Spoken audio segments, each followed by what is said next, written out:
In 1902, a 23-year-old Korean man arrived in San Francisco carrying passport number 51. His name was Ahn Chang-ho. His wife, Helen, carried passport number 52.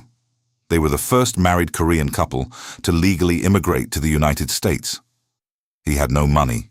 He had no connections in America. What he had was a country that was about to disappear.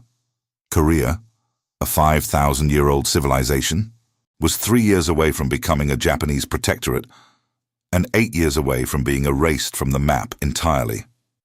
Ahn Chang-ho did not come to America to chase the American dream. He came to build a revolution from exile, and in the process, he accidentally planted the seed of what would become the largest Korean community outside of Asia. A neighborhood that would be built from almost nothing, destroyed in a single week, and then built again by the children of the people who lost everything.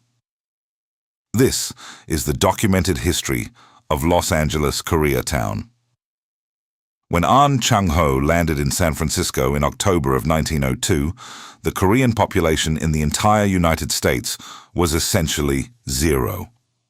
A handful of ginseng merchants, diplomats, and students had passed through American ports since the 1880s, but there was no community, no infrastructure, no Korean word on any American street. The first official wave of Korean immigration had not even begun. That would start in January 1903, when 102 Koreans boarded the SS Gaelic and sailed to Hawaii to work on sugar and pineapple plantations for roughly 50 cents a day. Ahn was ahead of that wave, and he was not going to pick pineapples. He was going to organize. But first, he had to survive. San Francisco in 1902 was not kind to Asian immigrants. Anti-Asian sentiment ran deep. The Chinese Exclusion Act of 1882 had already shut the door on Chinese laborers, and the hostility extended to anyone who looked East Asian. Ahn and Helen struggled to find work. In 1904, encouraged by two Korean friends who worked on citrus farms in the Inland Empire, they moved 60 miles east to Riverside, California.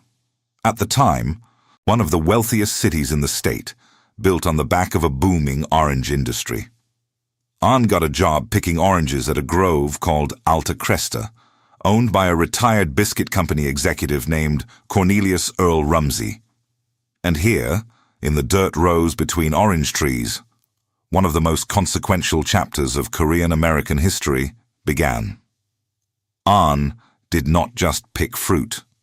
He established the Korean Employment Bureau, a labor agency that matched Korean immigrants with farm jobs across the region. He negotiated directly with white citrus farmers, many of whom had previously relied exclusively on Japanese labor contractors. Word spread through the tiny Korean diaspora, from San Francisco, from Hawaii, from scattered towns across the West Coast, that there was a Korean man in Riverside who could find you work and a place to sleep. They came, and the place they slept became known as Pachappa Camp. Located at 1532 Pachappa Avenue in a segregated part of downtown Riverside, the camp had no electricity and no running water. It consisted of roughly 20 single-story wood-frame dwellings, a community center duplex, and a labor bureau office. Cornelius Rumsey had loaned Ahn $1,500 to lease the space, a loan that was repaid within 2 months as more Korean workers arrived and found employment. According to Professor Edward T. Chang of UC Riverside, who spent 5 years researching primary sources in both English and archaic Korean to document the camp's history, the settlement grew to house as many as 300 residents at various points, and the broader Korean community connected to it may have reached nearly 1,000.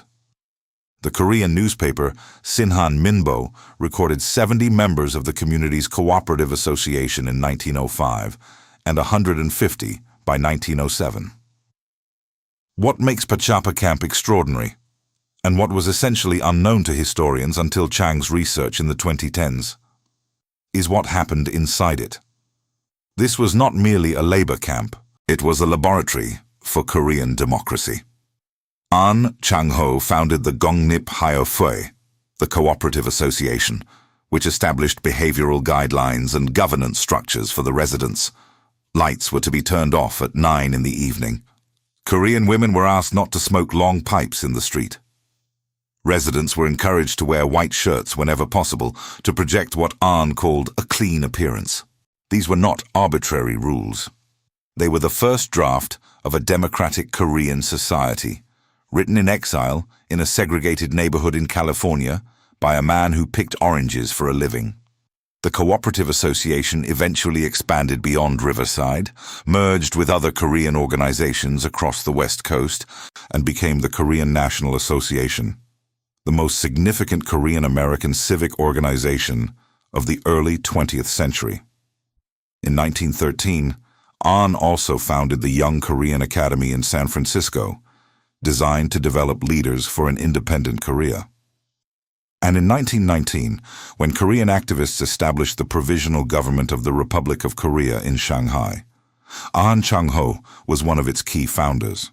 The roots of Korean democratic governance, the ideological architecture of the nation that exists today as South Korea, were partially drafted in a camp with no running water in Riverside, California. A 1908 insurance company map labeled the area simply as Korean Settlement. When UC Riverside researchers found that map more than a century later, it reconfirmed what Chang had pieced together from scattered primary sources. Pachappa Camp was the first organized Korean settlement in the continental United States. The city of Riverside formally recognized it as a point of cultural interest in 2017. By 1918, Pachappa Camp had dispersed. Families began relocating to Los Angeles, where the next chapter of Korean America would unfold. Ahn Chang-ho himself moved his family to LA around 1913. The community settled at the foot of Bunker Hill, one of the few neighborhoods in the city where non-white residents were permitted to live under the racial covenant laws of the era. The Korean United Presbyterian Church was established on West Jefferson Boulevard in 1905, and a Korean community, tiny, fragile, numbering fewer than 1,000 people, grew around it. Ahn's own residence served as a combination community center, guidance office, and lodging house for new arrivals. The offices of the Korean National Association's Los Angeles branch operated from nearby. But this early community was not building Koreatown. Not yet. The population was simply too small. According to the 1910 U.S. Census, there were approximately 160 Koreans living in the entire state of California, including just 12 listed in Los Angeles. Some may have been miscounted as Japanese, the colonial power that occupied their homeland, but the numbers were undeniably tiny. The Immigration Act of 1924 made things worse. It banned virtually all Asian immigration to the United States. Korean immigration, already a trickle, stopped entirely. For the next 4 decades, the Korean community in Los Angeles survived, but did not grow. It existed in the shadow of larger, more established Asian communities, the Japanese in Little Tokyo, the Chinese in Chinatown. By the 1960s, the old Korean community along Jefferson Boulevard had dwindled to a few restaurants, several organizational buildings, and a small number of surviving families from the original wave. Then, on October 3, 1965, President Lyndon Johnson stood on Liberty Island in New York Harbor and signed the Immigration and Nationality Act of 1965, known as the Hart-Celler Act. It was, by any measure, one of the most consequential pieces of legislation in American history. The law abolished the national origin quotas that had governed immigration since the 1920s. The system that had been explicitly designed to keep America white and Northern European, allocating 70% of all immigration slots to Britain, Ireland, and Germany, while effectively banning Asian immigration entirely. Hart-Celler replaced this with a system based on family reunification and professional skills, theoretically treating an applicant from Korea the same as one from England. Johnson himself promised the American public that the law would not dramatically change the demographic composition of the country. He was spectacularly wrong. The effect on Korean immigration was immediate and staggering. According to the Migration Policy Institute, the Korean immigrant population in the United States went from 11,000 in 1960 to 290,000 in 1980, an increase of 2,500% in just 20 years, and a disproportionate number of those new arrivals went to one city, Los Angeles. By 1970, Koreans in Los Angeles and Orange counties made up 63% of the total Korean population in the entire United States. They came with something that distinguished them from many other immigrant groups: capital and education. As scholars Ivan Light and Edna Bonacich documented in their study Immigrant Entrepreneurs, the post-1965 Korean immigrants were not the farm laborers of Ahn Chang-ho's generation. Many were college-educated professionals, doctors, engineers, military officers, who had left South Korea during a period of political instability and rapid but uneven economic development. They arrived with savings, with business plans, and with an urgent desire to build. And they found, in the decaying Mid-Wilshire corridor of Los Angeles, exactly what they needed: cheap real estate and vacant storefronts, abandoned by the white residents and businesses that had fled to the suburbs during the 1960s. The once glamorous neighborhood, home to the Ambassador Hotel, where the Academy Awards were held in the early 1930s, was in steep decline. Office towers stood half empty. Commercial strips were pockmarked with vacancies. It was, in the language of real estate, a distressed market. For Korean immigrants, it was an opportunity. The man who most visibly seized that opportunity was Hae-Duke Lee. He had previously worked in the United States and Germany and had a deep interest in Korean history and culture. When he immigrated to Los Angeles in 1968, he found a Korean community of roughly 10,000 people, but almost no infrastructure to serve them. There was no place to buy Korean groceries, no Korean shopping district, no center of gravity for the community. Lee opened the Olympic Market at 3122 West Olympic Boulevard and stocked it with Korean brand items. According to records compiled by the Los Angeles Public Library's Shades of LA collection, the market became a staple destination for the Korean community across the metropolitan area. It was, in a literal sense, the first brick. Lee did not stop there. He purchased 5 blocks of real estate around Normandy Avenue and Olympic Boulevard. He built the VIP Plaza, a shopping center dedicated entirely to Korean-owned businesses. He opened the VIP Palace restaurant in 1975, importing tiles to create architecture that he hoped would rival the visual identity of Chinatown. He established the Korean Village Shopping Center, and he worked closely with city officials, including Mayor Tom Bradley, property owners, and community organizations to push for official recognition. According to multiple historical accounts, Lee spearheaded the campaign that resulted in the first Koreatown sign being installed on the Santa Monica Freeway near the Normandy Avenue exit in 1982. 2 years earlier, in 1980, Los Angeles County had formally recognized Koreatown as an official neighborhood. Think about what happened here. In 1960, the Korean population in the entire United States was 11,000. By 1980, a Korean immigrant who had arrived just 12 years earlier had purchased 5 city blocks, built a shopping center, organized a political campaign, and convinced the city of Los Angeles to put a sign on a freeway. Koreatown, a 2 7-square-mile neighborhood just west of downtown, was not given to Korean Americans. It was not allocated by a government program. It was not inherited. It was built, block by block, store by store, by immigrants who had been in the country for less than a generation. And it was not just Hae-Duke Lee. By the 1970s and 1980s, the neighborhood was filling with Korean grocery stores, banks, restaurants, medical offices, churches, nightclubs, and newspapers. Korean Protestant churches, in particular, became the primary social institution of the community. Not just places of worship, but centers for employment assistance, housing referrals, English education, and community organizing. The density of churches in Koreatown was and remains striking, ranging from storefront congregations to mega-churches holding thousands.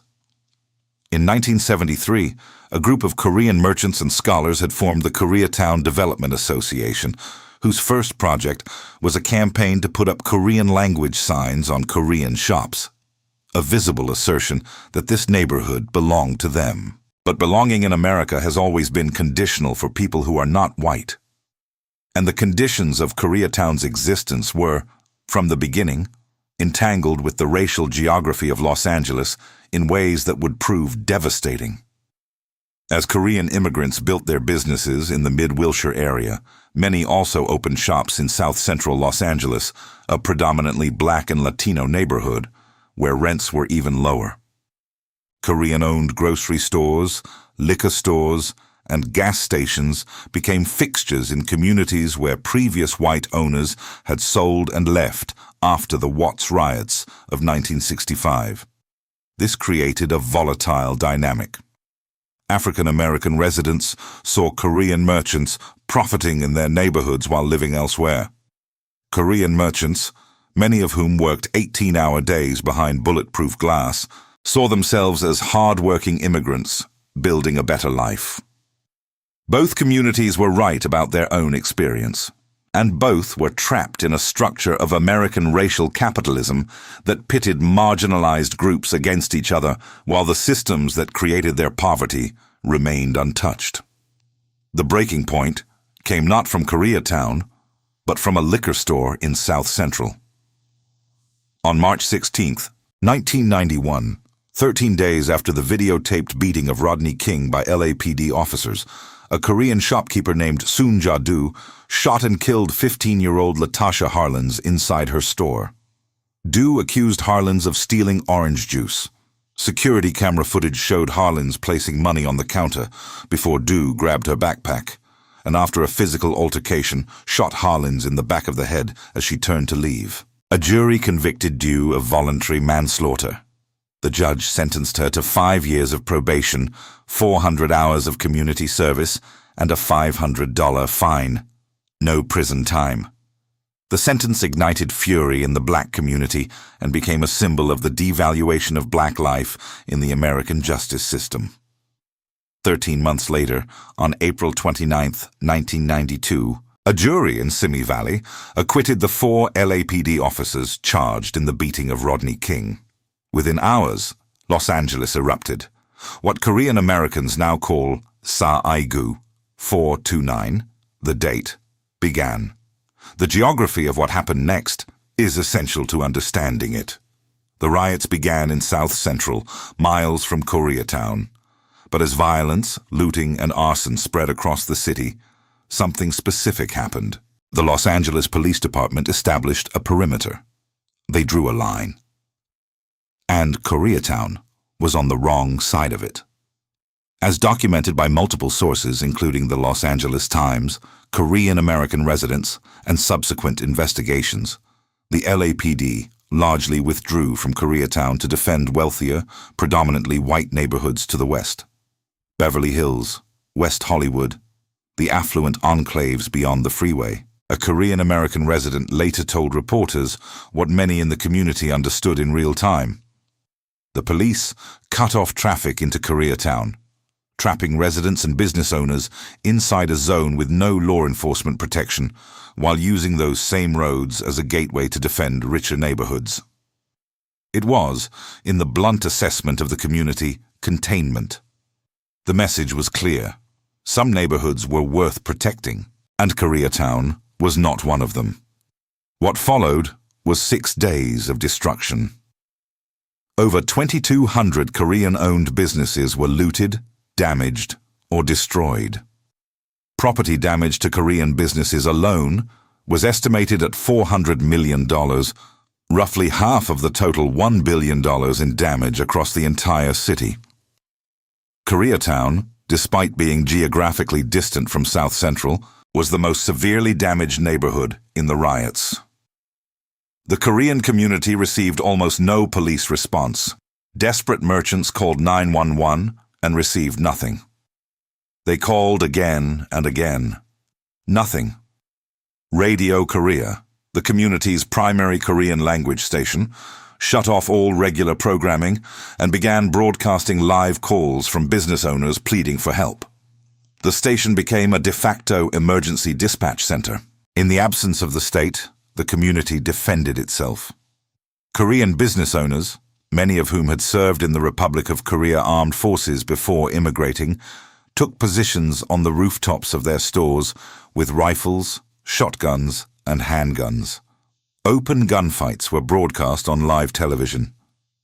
The images of armed Korean shopkeepers on rooftops, later called the Rooftop Koreans, became one of the most iconic and most misunderstood images of the riots. They were not vigilantes choosing violence. They were immigrants who had spent 20 years building businesses with their bare hands, who called the police and were told no one was coming, and who made the decision that they would not watch everything burn without resistance. Not everyone survived that decision. On April 30th, 1992, the second day of the riots, 18-year-old Edward Song Lee was riding in a car with 3 other young Korean Americans in Koreatown. They were college-age volunteers who had heard the calls on Radio Korea asking for help protecting stores. Most of them were unarmed. Near the intersection of 3rd Street and Hobart, their car came under fire. Edward Song Lee was killed. 3 others were wounded. Photojournalist Hyungwon Kang, shooting for the Los Angeles Times, arrived to find Lee's body in the street. The photograph he took became one of the defining images of Sa-I-gu. It was later determined that Lee had been killed by friendly fire, shot by another Korean American in the chaos of a neighborhood where civilians were doing the job that the police had abandoned. Edward Song Lee's mother, Jung-hui Lee, had immigrated from Korea in 1972 with her husband. They had worked multiple low-wage jobs for 2 decades to provide for their children. In testimony recorded for the ABC News documentary Let It Fall, she described watching television as the riots approached her neighborhood, believing it would never reach her house. She described the broadcasters framing the destruction as a Korean versus black conflict, and feeling that the Korean community's voice was too small to correct the narrative. She described the moment she learned her son was dead. Edward Song Lee was 18 years old. He was the only Korean-American fatality during the 1992 Los Angeles riots. When the fires went out and the smoke cleared, the scale of what had been lost became visible. Entire blocks of Koreatown looked, in the words of one resident, like a war zone. Hundreds of buildings were shells. Families who had invested every dollar they had into a single store, a grocery, a dry cleaner, a restaurant, found that store reduced to ash and rubble. Many had no insurance, or insurance that would not cover riot damage. Banks refused to extend new loans to rebuild. The federal government declared Los Angeles a disaster area, but the aid that reached Koreatown was minimal. A survey by the Korean American Interagency Council found that 15% of college-age Korean Americans in Los Angeles dropped out of school in the aftermath of the riots because their families could no longer afford tuition. A week after the riots ended, approximately 30,000 people, mostly Korean and Korean American, marched through the streets of Koreatown. It was the largest Asian American protest ever held in an American city at that time. They called for peace. They called for justice. And they called for something that the community had never before demanded with a unified political voice: recognition. Sa-I-gu became, in the words of Ahn Chang-ho of Asian Americans Advancing Justice, almost like a memorial for Korean Americans, a moment of profound sadness and loss, of feeling so targeted and so abandoned. But Koreatown did not die. What happened instead, is one of the most remarkable acts of community rebuilding in American urban history. Korean-American organizations that had existed before the riots, like the Koreatown Youth and Community Center and Radio Korea, expanded their missions. New organizations emerged, including the Koreatown Immigrant Workers Alliance, which began organizing on behalf of low-wage workers in the neighborhood. Korean-American churches, which had already served as the social backbone of the community, took on expanded roles in relief and recovery. Korean-American accountants set up shop at Radio Korea's headquarters to help business owners file insurance claims. The Korean-American Bar Association organized pro bono legal clinics. And something else happened.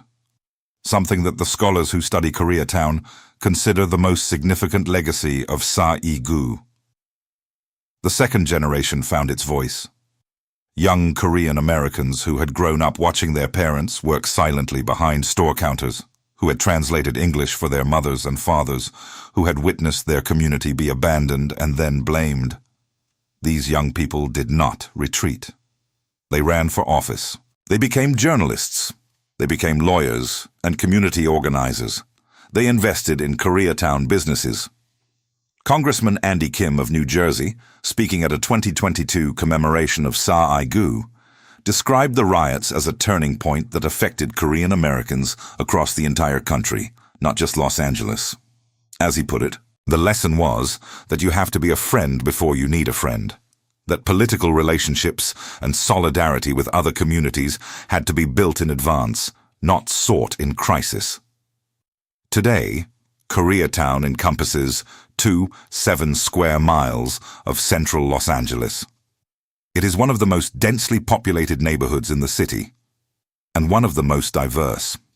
Despite its name, roughly half of its residents are Latino, and about a third are Asian. It contains virtually every style of major 20th century American architecture, from Art Deco facades to mid-century office towers to gleaming new high-rise apartment buildings. It has the highest concentration of Korean restaurants, businesses, and cultural institutions in the Western Hemisphere.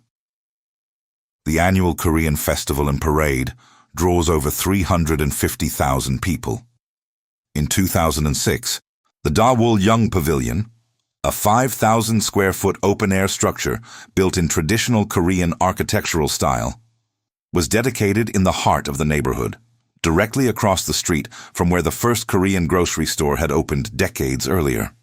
It was funded by the Korean American Chamber of Commerce and built on land provided by the city of Los Angeles. But the story is not simple, and the rebuilding is not without shadows. Much of the post-1992 reconstruction was driven not by the mom-and-pop owners who lost everything, but by larger investors and real estate developers who bought distressed properties at steep discounts during and after the riots. The neighborhood has undergone waves of gentrification that have displaced many of the low-income Korean families and small business owners who were its original inhabitants. Koreatown remains the least green neighborhood in all of Los Angeles County. The fewest parks, the fewest canopy trees, the least shade, a legacy of careless development and poor urban planning beneath the surface-level vibrancy. And the wounds of 1992 have not fully healed. Korean American and Black community leaders continue to work on building solidarity and mutual understanding, holding joint commemorative events and education programs. But the systemic conditions that produced the riots, racial segregation, urban poverty, police brutality, economic inequality between communities of color, persist in forms that are recognizable to anyone who studies the history. Here is what the documented record reveals, when you follow it from beginning to end. In 1902, a Korean independence activist arrived in America with passport number 51, picked oranges in Riverside, and founded a democratic community in a camp with no running water. 63 years later, a law signed on Liberty Island opened the door that had been sealed shut since 1924, and 279,000 Koreans walked through it in 2 decades. A businessman named Hae-Duk Lee bought 5 blocks of a declining neighborhood and willed a community into existence. In 1992, the police drew a line around that community and walked away, and everything Hae-duck Lee and thousands of families had built was consumed by fire, and an 18-year-old named Edward Song Lee bled out on a street in Koreatown while trying to protect his neighbors. And then the community that lost everything did something that passport number 51 would have understood. They started building again. Koreatown is not a monument. It is not a museum. It is a living argument, documented in census records. Real estate transactions, church registries, police reports, insurance claims, and immigration files. That a community can be destroyed and still refuse to disappear. The first Korean who arrived in Los Angeles came because his country had been taken from him by an empire. The Koreans who rebuilt Koreatown after 1992 did so because they understood something that the empire and the police and the media and the rioters did not. A neighborhood is not just buildings. It is the decision, made every single day, to stay. Ahn Chang-ho died in 1938 in a Japanese prison after being tortured for his independence activities. He never saw Korea freed.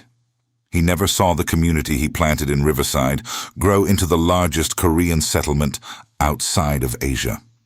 But the statue of him that stands in downtown Riverside today, funded by over 400 individual donors and the Korean government, faces west toward Los Angeles. Toward the neighborhood that began with passport number 51 and a bag of oranges, and the stubborn belief that if you cannot go home, you build one where you are.